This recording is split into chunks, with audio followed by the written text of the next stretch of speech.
সূর্য তখনও ঘুমন্ত, কিন্তু আকাশের গায়ে তার আগমন বার্তা। হঠাৎই কুয়াশার পর্দা সরতে থাকে, ধানের শীষে ঝলমল করে ওঠে শিশির বিন্দু। প্রকৃতি যেন সব অলংকার পরে তাকিয়েছে আয়নায়। সাদা কুয়াশা রাতভর পাহারা দিয়ে ক্লান্ত পায়ে বসে পড়েছে ঘাসের উপর। ভোর হতেই পাতায় পাতায় তার অস্তিত্ব, যেন নৈশব্দ কোনো প্রেমিক রাতভর চিঠি লিখে গেছে সবুজ প্রকৃতির গায়ে। চারদিক নিস্তব্ধ, কেবল হালকা হিমেল হাওয়া আর দূরে কোনো অচেনা পাখির ডাক।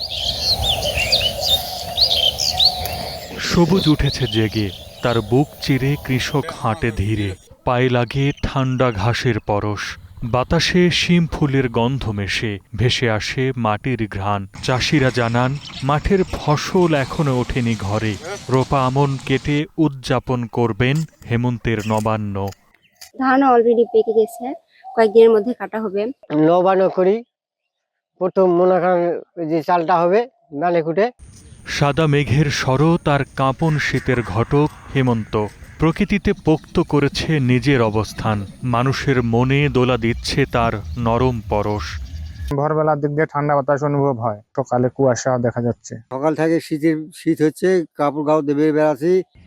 দিনভর গরম আর সন্ধ্যা হলেই হিমেল পরশ, একটু একটু করে দখল বাড়াচ্ছে শীত। শীত অভ্যর্থনায় হেমন্তের আত্মনিবেদন। সর্দার মোহাম্মদ আরিফ, স্টার নিউজ।